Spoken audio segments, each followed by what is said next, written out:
Hey guys, what's up? It's 8-Bit Eric. Today's video is brought to you by Bam Box. Pop culture in a box. Bam! Hits you right in the fucking face. If you're interested, there's a link in the description below. Stay tuned after the video for a special unboxing. Hey guys, today we're going to do a Q&A. A while back on my Facebook fan page, I asked everybody to send in some questions for me to answer. Now, I'm going to go through them. Obviously, I requested the ones that were too trolly or too stupid. I wasn't going to pick, but we're going to have fun here, alright? So let's go ahead and begin. So first one's from Simon Ross. Hello, Eric. Hi, Simon. What is your view on video game trophies, achievements, and do I collect them? Also, Diddy Kong Racing is one of my favorite games ever, simply for the reason there's so much content to be unlocked and cheats give the game so much more life once you complete it. How do you feel about things that would be typically a bonus from devs years ago and now a way to obtain more money from consumers? Well, to first answer your questions, I've just recently become obsessed with trophies. I'm trying to platinum GTA 5. That game is so awesome. Now, as far as that, times have changed, and unfortunately sometimes it's for the worse. Sometimes a lot of games come out with paid DLC that you have to unlock, but it's a double-edged sword. The key word is bonus. Now, there are games that have both content that you unlock in the game or in the story mode that come with it, and then DLC that comes later. I don't really have a stance on either side. I do think certain DLC is bullshit, but certain DLC like Mario Kart 8s and Breath of the Wilds are really good. Next question we got from John Canham. What got you into collecting games in the first place? And if you've answered that question a million times already, what's your favorite collectible other than games to collect? I just wanted to play what I played growing up, and then it got a little under bad influences from friends and got a little out of hand. Overall, it was just because I wanted to play old school NES games that I played growing up. I missed it, and it just bit me. The bug bit me. Other things I like to collect are toys, VHS tapes, t-shirts. That's about it, really. Next question, Jesse Warren. 3 NES games I love that most hate, and 3 I hate that most love. Or just one if it's easier or less time consuming. I would say Little Mermaid, Dr. Jekyll, Mr. Hyde, and I don't know, Yo Noid. I really like playing those. Some of them aren't too great. Little Mermaid's very underrated though. Now, games that I hate that people like, I'm tired of hearing about Little Samson. And not because I got caught slipping and don't have one, but I'm just tired of hearing about that game. Jorge Arias, am I making future appearances on Game Chasers?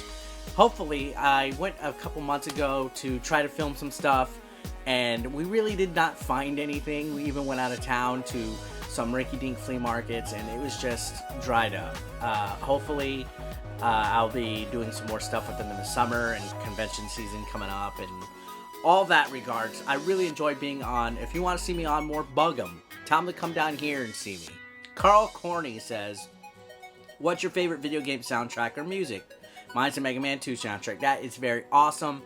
GTA, any of them, have a great soundtrack. Fallout 4 had a good soundtrack. I like listening to all the 40s music that was on there.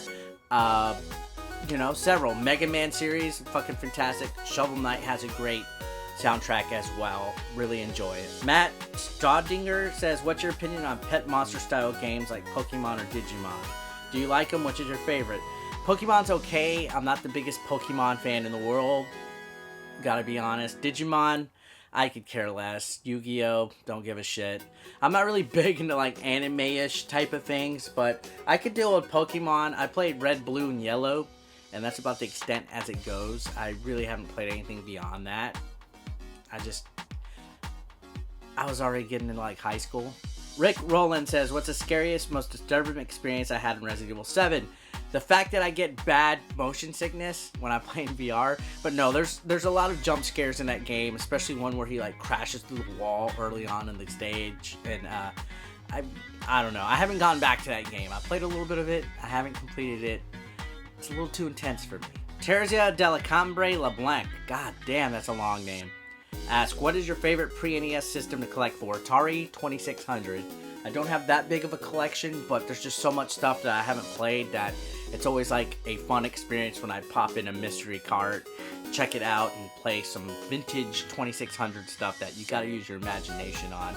So many games on that system too. It's fucking fantastic. Danny Mattis asked, who would win in a fight, Alex Kidd or Billy Hatcher? Billy Hatcher has more power-ups, I would say. Alex Kidd's kind of boring when it comes to power-ups. He doesn't have shit on anybody. Like, he's like the worst gaming mascot of all time. Josh Fisk asked, what's your #1 favorite game of last year, aka 2016? I have no clue. Honestly, I have no fucking clue. I play a lot of older stuff, and I've been stuck on GTA 5 online, so does that count? Mark Zamora says, favorite RPG and why? I'm not definitely into RPGs. I do like Secret of Mana, Chrono Trigger, Final Fantasy VII, you know, the generic vanilla stuff. JRPGs, I'm just not really into. I can't play stuff that's too anime. I don't know if that's just me, but I guess I could take the time to try. You know, there's some stuff coming out on the Switch that I'm gonna probably try, like I Am Setsuna. Edwin Silva asked, legit question, you going to Super BitCon this year? I'm going to try. I would like to. It's usually on WrestleMania weekend, but I think this year it's not. They're not taking any formal guests that are YouTubers, but it's close enough to where I would consider going out, you know, for a day or two. Ken Knowlton asked, most time spent on one game. That's kind of hard to detect. I do know recently Fallout 4, I was on that for like over 40 hours. I was addicted to it. There was days I would play that game for like 12 hours just exploring. That was probably the most recent game that I've spent a lot of time. GTA 5, if you count online, I'm constantly on that like every night since I've gotten it. Paul Talley asked, what's your favorite wrestling moment in my career?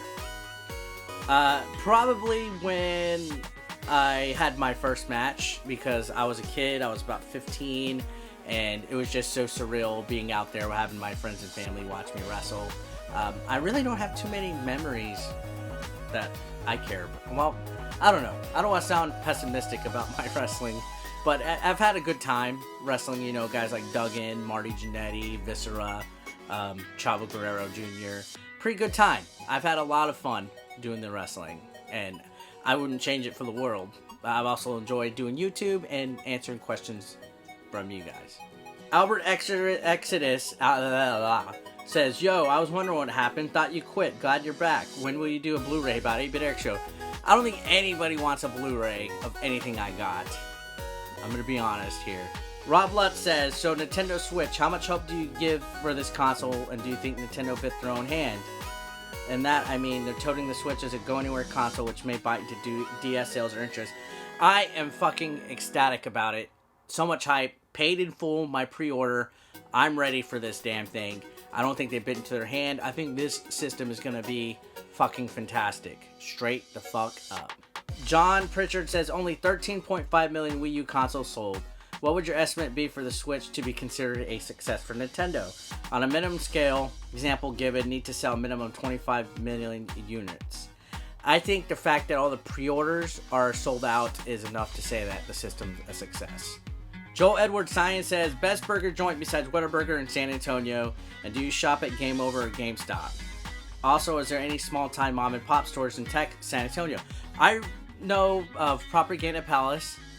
Good friend of mine, AJ, he has a huge variety of things. A little bit high on the price, but more than likely, if you need something, he's got it.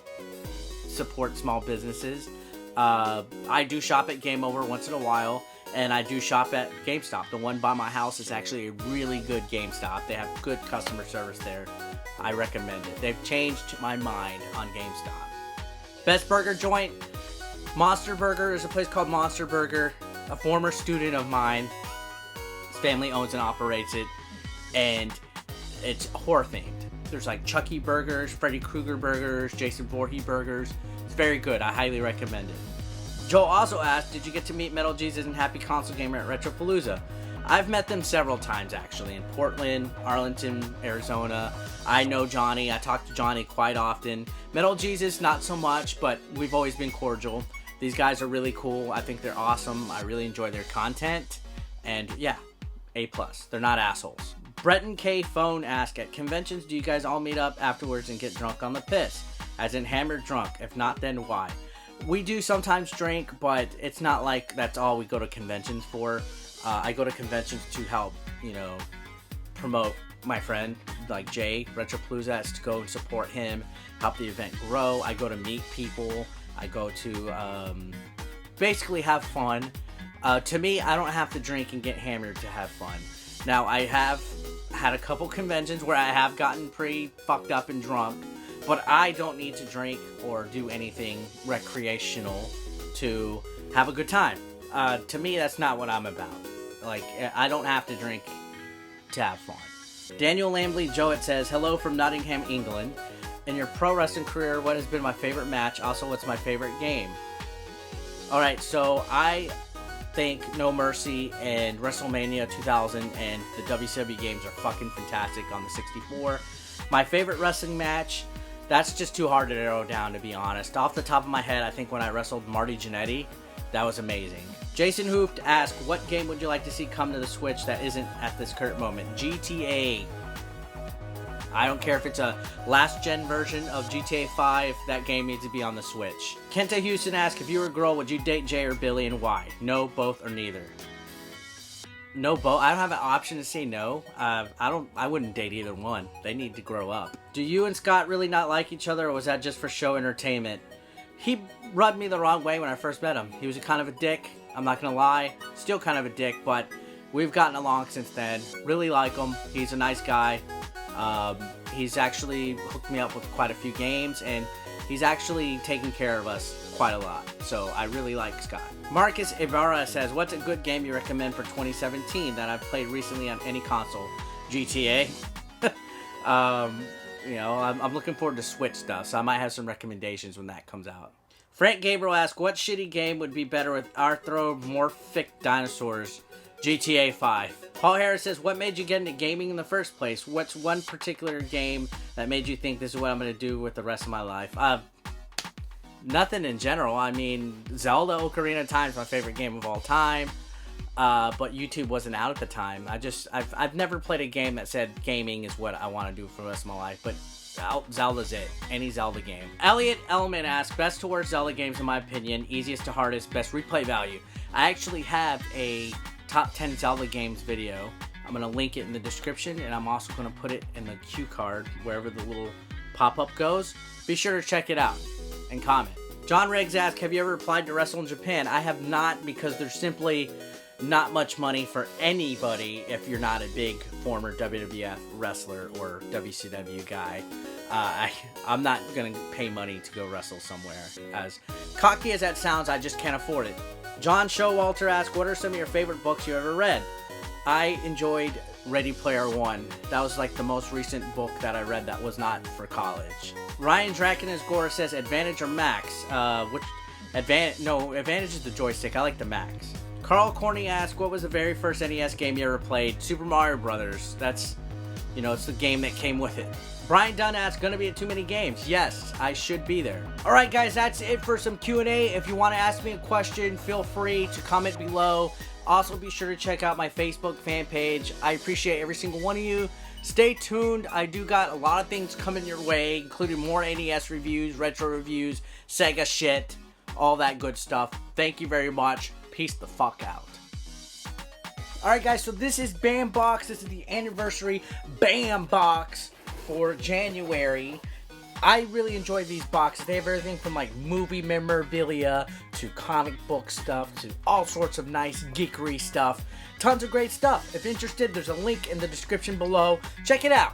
It's not bad. It's not bad. This is the anniversary box. Features all sorts of items, and we're going to go ahead and check it out. The theme was anniversary, so we'll see what is up. Now, first off, we got the thing that catches my attention is a signed Friday the 13th Jason Voorhees mask. This is really neat. It's something that you can hang up on your wall. I believe it's actually signed by the first Jason. Let me see what his name was. I can't pronounce it. I think it's Amir. Ari, not Amir. I knew it was like with an A. Ari Lehman, the original Jason Voorhees. Easily the most talked about item of the last year was black hockey mask. So this time they made custom masks. So a while back they had a different type of Jason Voorhees custom mask thingamabobber. Now they have them signed, and I think there's a plain one, and then there's also these special ones with the blood. That's really neat.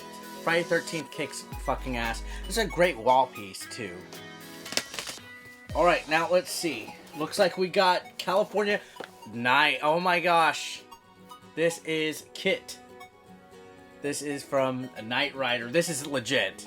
This is another great centerpiece. Anybody that's an 80s TV buff would appreciate this. This is something that you can easily just display anywhere on your wall and people would just talk about it. It's fucking legit. That's awesome. And I think they also say that there was different ones. There was Ferris Bueller's Day Off. There was also Anchorman 2. The Anchorman 2 Stay Classy one would have been cool, but that's pretty nice. Alright, so this is the Bandbox pin. It says Zombie Knuckles. I have no idea. Let's see what it talks about here. Parody pin. So, okay, so you get parody pin. There's a Strange Things one. There's also Zombie Knuckle Punch paperweight. And then there's other Bandbox collector's pins. So each Bandbox gets different items. Some of them have a more exclusive item than the other. It all depends what you get. This one was a Zombie Knuckle Punch thingamabobber. I have no idea the reference. You know, sue me. Let's see. We also get... Oh, this looks like an animation cell from Dennis the Menace. And it has a certificate of authenticity on the back with a sign from the artist. That's actually really, really cool. An animation cell. Something you don't really want to open. Something that you just keep around. That's really crazy and cool how they do all the animation in cartoons. Let's see what else they had. So it looks like you could have had Dennis the Menace, Real Ghostbusters, Sonic, Captain N, Street Fighter, and more different 80s, 90s cartoons. That's really nice. Alright, so let's see what we have here. It looks like we have another piece of artwork. Eeny, Meeny, Miny, Mo. The certificate on the back. These are exclusive art. The artwork in all of these is so nice. I've had like Star Wars stuff, different things. These are always so nice, and I really like this because this is stuff that you can hang up. This is by Chris Uminga, and it's popular artists that were from previous Bandboxes, and these are exclusive ones. There's also one that came out by Rocky Davis called Battle Bros, and it looked like a comic book and stuff, all 80s and cheesy, but this is nice. See, this is stuff you could just randomly frame and put in your house and, you know, your geek room, and people would be like, whoa, shit. So these are nice little things. I think my favorite item of the box was the Jason Voorhees mask, just because that's fucking legit and it's signed. But overall, this is a pretty decent box. I'm pretty impressed. Guys, I highly recommend checking Bandbox out. Not just saying that. These are cool little knickknacks and movie memorabilia and stuff and nods to pop culture. And yeah, so thanks a lot, guys, for watching. I will see you guys on the flip side.